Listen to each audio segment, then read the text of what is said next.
खबर गाजीपुर से है, जहां पूर्व बीजेपी विधायक स्वर्गीय के.एन. राय की बेटी पीयूष राय का बयान सामने आया है। हाईकोर्ट से मुख्तार को मिली सजा पर पीयूष राय ने बयान दिया है। उन्होंने कहा कि हाईकोर्ट का ये फैसला बेहद महत्वपूर्ण है। उन्होंने कहा कि कई दशक से आतंक का पर्याय बने अपराधी को सजा मिली है। हमारे गवाह थे, उनके सारे बयान भी सपा के सरकार में हुए। फैसला जरूर 2019 में आया, लेकिन सारे बयान जो भी कोर्ट में मामले थे उस समय की सरकारों द्वारा इनको संरक्षण प्राप्त था। उस समय कई गवाहों को इनके बुजुर्गों ने और इन्होंने धमकाया भी था, उठाया भी था, इसलिए फैसला कुछ और रहा है। जैसा कि उस समय के जज ने भी अपने ऑर्डर में कहा है कि अगर गवाहों का बयान ने आज इस आदेश को दूसरा रूप दे रहा है, अगर गवाहों का बयान दूसरा होता तो इसका फैसला भी दूसरा आया होता। तो ये उस समय के शासन द्वारा जो इनको संरक्षण प्राप्त था उसका देन था। गवाहों में भय था, लोगों में भय था। आज माननीय योगी जी, पूजनीय महाराज योगी जी की सरकार है। आज आप जीरो टॉलरेंस की नीति है अपराध के खिलाफ। तो आज उसका नतीजा है कि जो भी व्यक्ति इसमें जिनके खिलाफ इन्होंने कार्रवाई की है, उनके सहयोगियों के खिलाफ कार्रवाई हुई है। ये आप ही मीडिया बंधु के द्वारा व्यक्तिगत रूप से कई लोगों ने बताया है कि एक बहुत अच्छी रूप से कार्रवाई की जा रही है ऐसे माफियाओं का।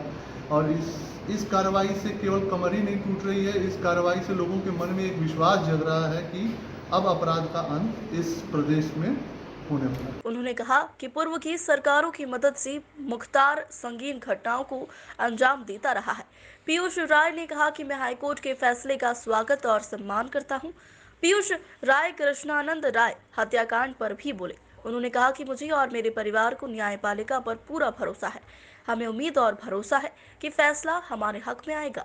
उन्होंने कहा कि हमें उम्मीद और भरोसा है कि हाईकोर्ट से हमें पूरा इंसाफ मिलेगा। पीयूष राय ने कहा कि उस समय सपा सरकार मुख्तार अंसारी को संरक्षण दे रही थी। पीयूष जी, जैसा कि पहली बार मुख्तार अंसारी को पहले केस में सजा हुई है, क्या लगता है अन्य वही कई मामले पेंडिंग चले हैं जिसका ट्रायल चल रहा है, क्या आने वाले समय में भी अन्य मुकदमों की भी सजा हो सकती है? देखिए, जब न्याय की उम्मीद कहीं से लगाई जाती है और जब न्याय वहाँ से मिलता है तो उम्मीद की किरणें भी बढ़ती हैं।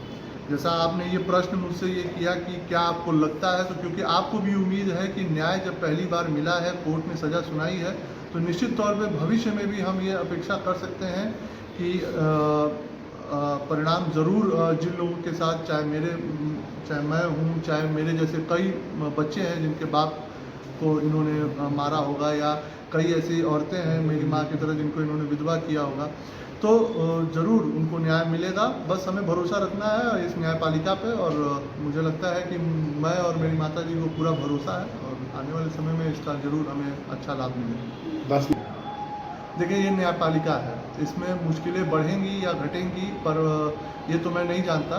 पर मैं एक चीज़ जानता हूँ कि पूजनीय महाराज योगी जी की सरकार जब तक है और जैसा जीरो टॉलरेंस की नीति उनकी है, इनके जितने अवैध काम रहे हैं, जितने अवैध कामों से इन्होंने संपत्ति अर्जित की है, ये या इनके परिवार के लोग या इनके सहयोगी लोग, उनके खिलाफ कार्रवाई होती रहेगी, ये मुझे पूर्ण विश्वास है। बाकी न्यायपालिका है, न्यायपालिका में जैसे तथ्य और दलीलें होती हैं उस अनुरूप। उन्होंने कहा कि योगी जी की सरकार में माफियाओं के खिलाफ कड़ी कार्रवाई जारी है और हमें विश्वास है कि जल्द ही यूपी से अपराधों का अंत हो जाएगा।